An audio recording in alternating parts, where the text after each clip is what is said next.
estamos aquí transmitiendo en el Senado de la República el único programa que pone bajo la lupa lo que hacen los diputados, los senadores y los congresos locales. Néstor, hola. Hola, ¿cómo estás, Adriana? Y ¿sabes qué? Pues la verdad estamos de plácemes porque estamos en el Senado en el comienzo de lo que es el periodo extraordinario de sesiones que trae muchos y muchos temas relevantes. Y mire, ¿qué le parece si vamos con el primero? Y el más importante, la definición ya del proceso para la elección del fiscal general de la República, que, Adriana, tú sabes, pues evidentemente ya se eligieron. Y de esto nos va a platicar el senador Julio Menchaca, que es el presidente de la Comisión de Justicia. Néstor, entonces vamos a ver qué nos platica la próxima. Vamos a ver en un ratito la entrevista, pero mientras, pues, ¿le parece si vemos qué definió la Junta de Coordinación Política? Porque a ellos les toca, pues, establecer a los perfiles idóneos. La lista de candidatos al cargo de fiscal general de la República se remite al Ejecutivo Federal. Con 96 votos a favor y 21 en contra, el Pleno del Senado aprobó el acuerdo de la Junta de Coordinación Política por el que se conformó una lista de 10 candidatos finalistas a dirigir la Fiscalía General de la República. El documento con los nombres fue turnado al presidente de la República este mismo miércoles. En la lista se encuentra Bernardo Batis, quien fue procurador de justicia del Distrito Federal en la administración de Andrés Manuel López Obrador. También está Alejandro Gertz Manero, lleva a Verónica de Gives Zárate, entre otros. El grupo parlamentario de Morena y partidos aliados, así como el PRI, votaron a favor. Nos pueden criticar que es un procedimiento exprés, porque estamos haciendo lo que nos mandata la ley. 4 años, más de 4 años y un año con un encargado de despacho, que es lo que ha significado la procuración de justicia en este país. Yo creo que es bien importante y todos queremos un fiscal que no sea un fiscal de persecución política, que nadie quiere un fiscal que sea un instrumento de venganza. El PAN votó en contra. Tiene que estar ahí un perfil que no sea miembro del equipo político del Poder Ejecutivo, porque mucho daño se le ha hecho a la Procuración de Justicia al tener a perfiles cercanos a los poderes ejecutivos. El Ejecutivo Federal contará con 10 días para regresar al Senado una terna que elegirá de la lista de 10 aspirantes que le fue enviada. El presidente nos lo envía de nuevo al Senado para hacer el procedimiento final. Pero a través de este procedimiento queremos también que la Comisión de Justicia examine a las 3 o los 3 que resulten de la terna. Otro de los temas de suma relevancia que se discutió y está aprobándose en diputados es el tema de la Guardia Nacional, así como la prisión preventiva de oficio. Néstor, la Guardia Nacional, bueno, finalmente se cambió de un mando militar a un mando civil, en donde los militares serán juzgados no en los mandos militares, sino como civiles. Así es, pues lo que pasa es que fue una parte importante de este debate, se hizo, digamos, una suerte de foros, de consultas allá en diputados, y lo que surgió de parte de gobernadores, organizaciones de la sociedad civil, Adrianita, fue que pues no podía ser otro ejército, porque ya hay un ejército, y entonces se trata de una fuerza civil que tiene que encargarse de combatir, pues, los delitos del orden común y del orden federal. Y también la prisión preventiva de oficio, Néstor, en donde están incluyendo un catálogo de delitos, nuevos delitos que se van a clasificar como graves, como es el robo de hidrocarburos, el robo de transportes, la trata de personas, la violación a menores, los delitos electorales, desapariciones forzadas. Así es, todo un nuevo catálogo de delitos graves, así que pues hay que ver qué pasó allá en diputados sobre este tema. Al iniciar el periodo extraordinario de sesiones en la Cámara de Diputados y después de intensas negociaciones, hubo acuerdo para dar luz verde a la creación de la Guardia Nacional. El PRI fue clave. A cambio de una serie de modificaciones, le dio votos de sobra a Morena para reformar la Constitución. En la conformación de la Guardia Nacional, queremos reflejar la urgencia de la paz. México no puede esperar. Construimos una Guardia Nacional bajo el mando y la tutela de civiles. El texto lo deja claro. Hay una enorme diferencia entre lo que hoy votamos y lo que fue la propuesta original. La Guardia Nacional se integrará con policías federales y militares. Tendrá mando civil. Su operación dependerá de la Secretaría de Seguridad, aunque su disciplina y estructura jerárquica será castrense. Podrá hacer detenciones y puestas a disposición exclusivamente ante autoridades civiles. Contará con una junta de jefes de Estado Mayor compuesta por las Secretarías de Seguridad, Defensa y Marina. El Ejército se dedicará exclusivamente a lo que le mandata la Constitución. La Guardia Civil será responsable de las tareas de seguridad pública para la salvaguarda de la vida, la libertad, la integridad y el patrimonio de las personas, la preservación de los bienes y recursos de la nación en colaboración con las entidades federativas. En el debate, parte de la oposición alertó riesgos. Vienen aquí y nos dicen, ya no hay debate, se acabó. Ya dijimos textualmente que este va a tener un mando civil. Sí, ajá. De facto señalan, sin duda alguna, la naturaleza militar castrense de esta guardia. En un acto de soberbia legislativa, la mayoría morenista irresponsable desprecia los planteamientos de las minorías, de la sociedad civil. El dictamen se avaló en lo general con 362 votos a favor, 119 en contra y 4 abstenciones, entre las que figuró la de la morenista Tatiana Cloutier. En lo particular no hubo cambios. La reforma constitucional se envió al Senado para su validación y con esto la Cámara de Diputados cerró su periodo extraordinario de sesiones. La prisión preventiva contra el robo de combustible lo dejaron para febrero.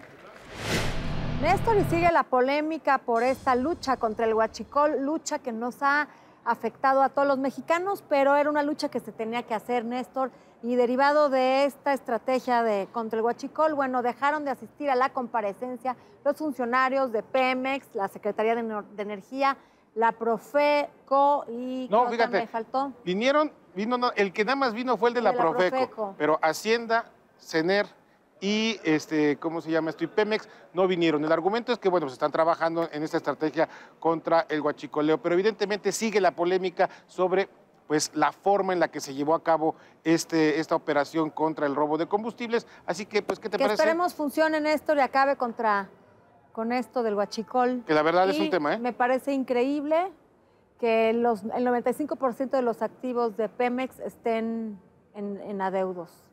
Pues sí. Derivado de todo este mal funcionamiento. Todo el tema será finalmente muy importante en lo que será pues la reconstrucción y la reorientación de Pemex. Solamente una de los temas importantes ahí es el tema del huachicoleo. Hay muchos más, pero ¿qué le parece si vemos la nota? La propuesta fue hecha por líderes parlamentarios de oposición en reunión con la titular de la Segop, Olga Sánchez Cordero. En las próximas horas se convocará a un encuentro con gobernadores y con los titulares de Pemex y de Energía. Se trata de que los gobernadores lleven, por ejemplo, en primer lugar la información de ductos que pasan y de cómo ellos pueden complementar el esfuerzo de protección a los ductos y de participación en la seguridad. Se necesita asegurar el suministro de combustibles para quienes hacen el transporte de este tipo de productos al resto del país. Y es que a decir de los legisladores, los estados afectados por la falta de gasolina pasaron de 9 a 13. Figuran Michoacán, Guanajuato, Estado de México, Zacatecas, Colima, Puebla, Querétaro y Ciudad de México. Nosotros ahí expresamos nuestra opinión de, por supuesto, reconocer el esfuerzo y la determinación del presidente de entrar a combatir el robo de combustible.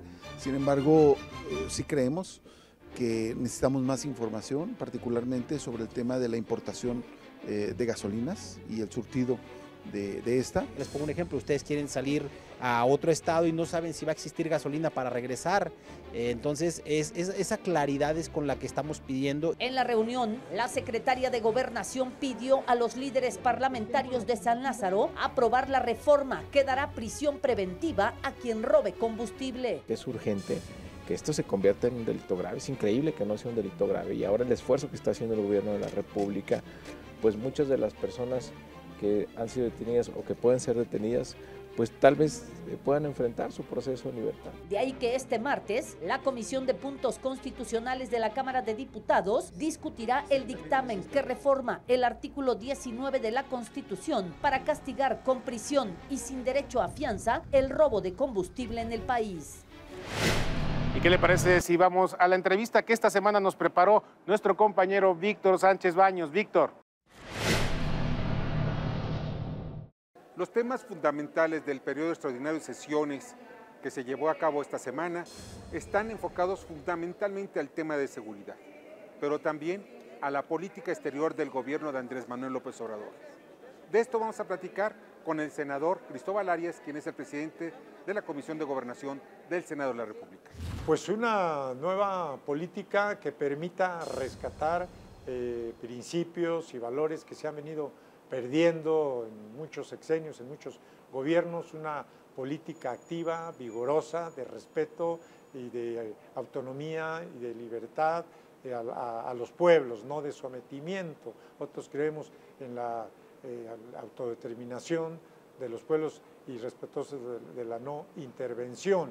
Creo que acabamos de ratificar los 4 nombramientos que envió el titular del Poder Ejecutivo, que es también materia exclusiva del Senado de la República en política exterior, que tiene la facultad de opinar sobre la política exterior del gobierno y a la vez la facultad exclusiva de ratificar o no nombramientos de embajadores, del propio secretario de Relaciones Exteriores, acuerdos, convenciones, tratados internacionales.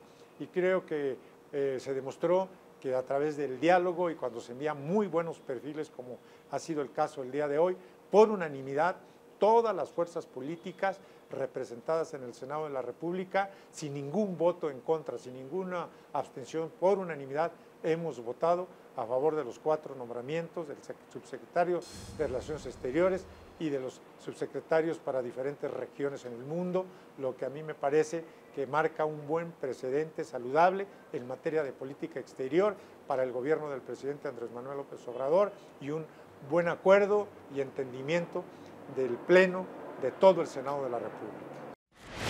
Y ahora vamos con nuestra experta en temas financieros, por supuesto, Alicia Salgado. Hola muchachos, ¿cómo están? Me da muchísimo gusto saludarles.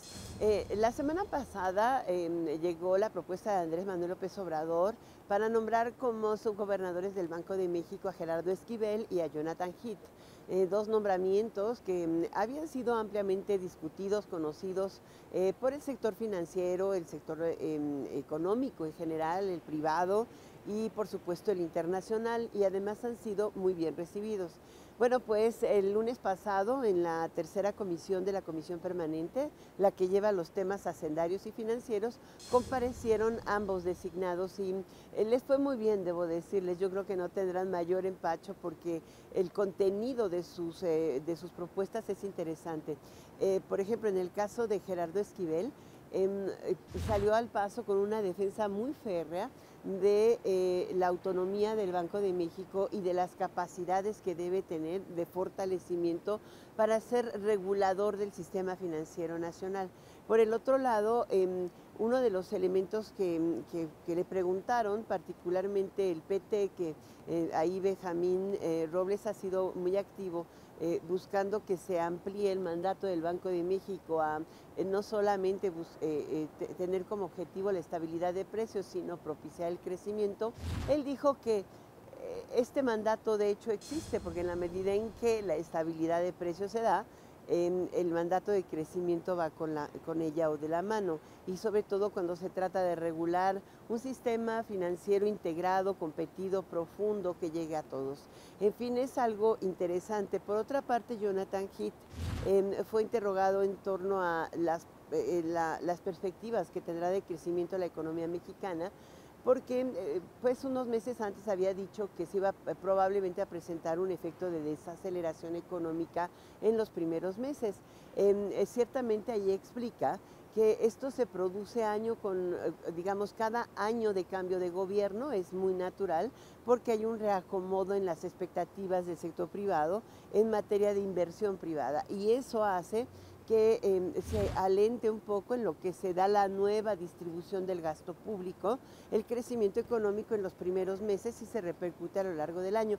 Sin embargo, su expectativa es de que el crecimiento ronde entre 1,5 y 2,5%, prácticamente como está cerrando la administración pasada y apoyada en el consumo.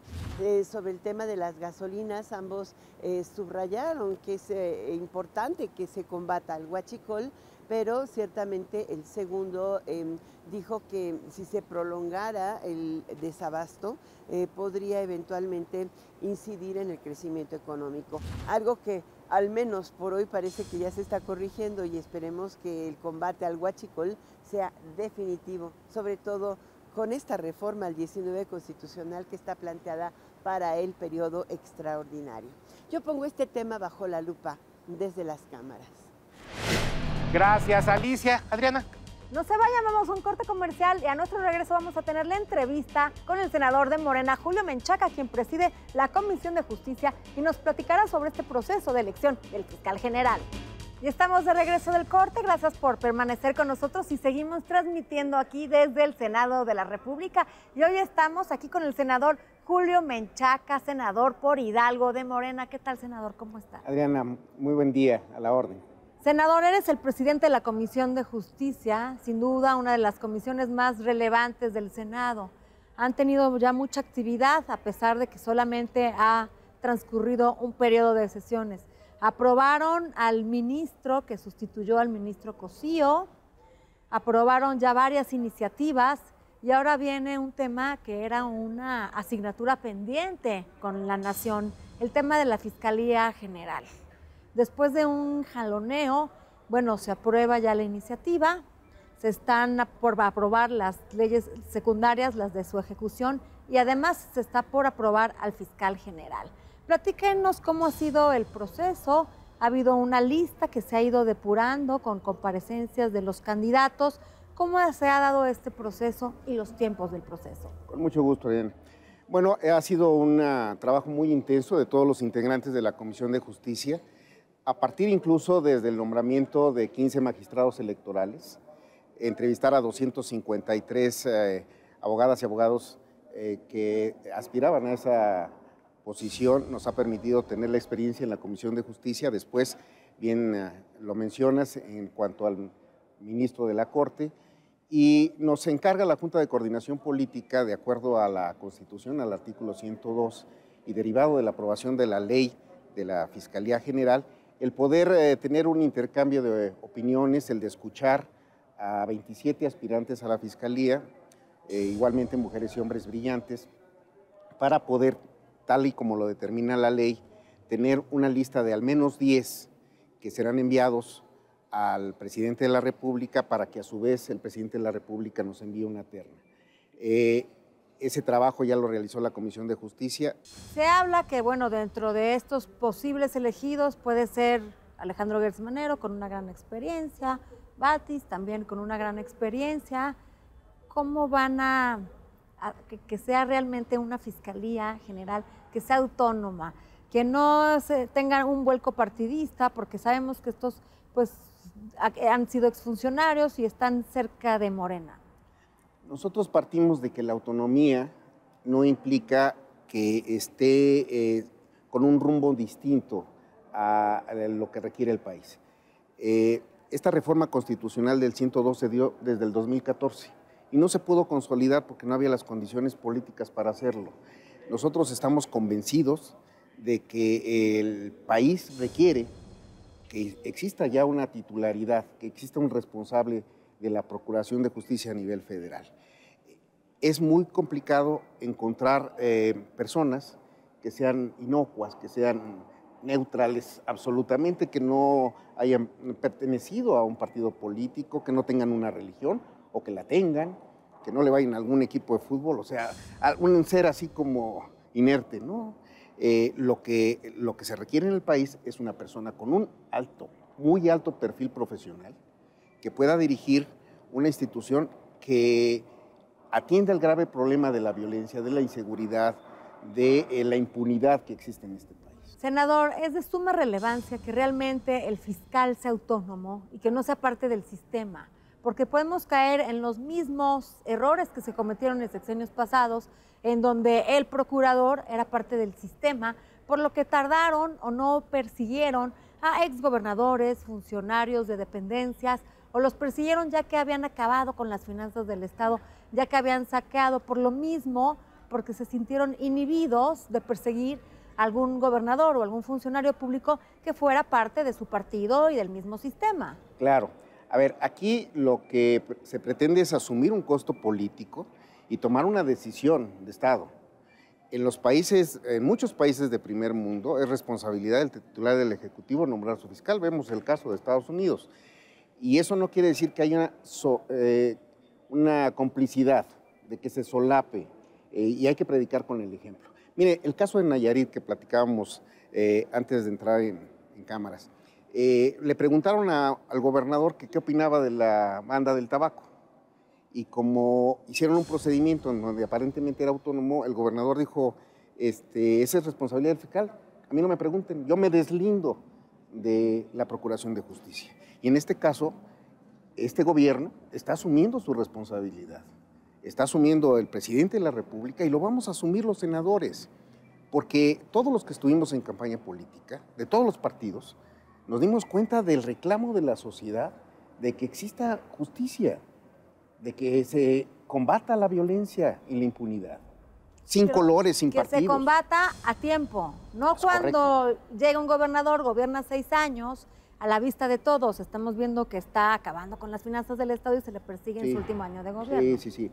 Hay una decisión política del propio presidente de la República, que no importa que sea su familia, sus amigos, él lo ha demostrado en el transcurso de su vida y va a estar respaldado por las decisiones del Senado, de que no existe impunidad, de que tenemos un gran compromiso con nuestra comunidad, con los millones de mexicanas y mexicanos que confiaron en nosotros en las elecciones y los que no lo hicieron, porque finalmente somos representantes populares. A ver, senador, acaba usted de hablar de una cosa que es muy importante, política, voluntad política, pero además el país necesita reconciliación, acuerdos, para poder ir avanzando juntos.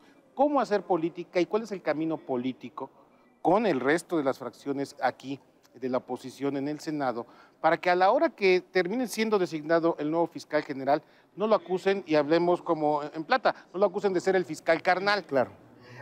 A ver, finalmente se van a necesitar las 2/3 partes del Senado de la República para nombrar al fiscal. Esto implica el poder sentarse a dialogar con las distintas fracciones parlamentarias. Nos pasó en el caso del ministro. Hubo los acuerdos, hubo la altura de miras de las senadoras, de los senadores, y hubo un ejercicio que va a trascender históricamente y lo vamos a tener que seguir haciendo. Desde luego que la mayoría implica el ejercicio de esa responsabilidad, pero no desplazando, no dejando de escuchar a quienes tienen una opinión distinta.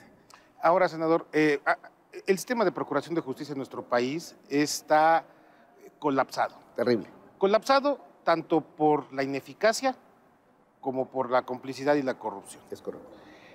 ¿Cómo darle a los mexicanos resultados en una circunstancia así? Porque los mexicanos hicieron un voto el pasado mes de julio de 2018 en el que le ponían literalmente su esperanza de un cambio, y usted sabe que la sociedad demanda el cambio, pero verdaderamente rápido, lo quiere ya, lo quiere ahora, y la verdad, tan fácil no es. No. Es un tema muy complicado porque ese colapso que hubo o que ha existido en la Procuración de Justicia es de muchos años. Y hay que ver también lo que está pasando en las entidades federativas, en los estados.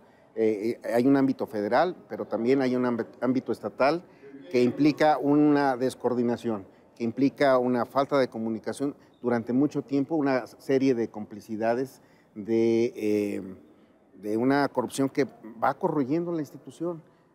Restituirla va a ser muy complicado, no es imposible, pero hay que empezarla a hacer ya. Pues, senador, se nos acabó el tiempo. Senador Julio Menchaca, presidente de la Comisión de Justicia del Senado, muchísimas gracias. Adriana.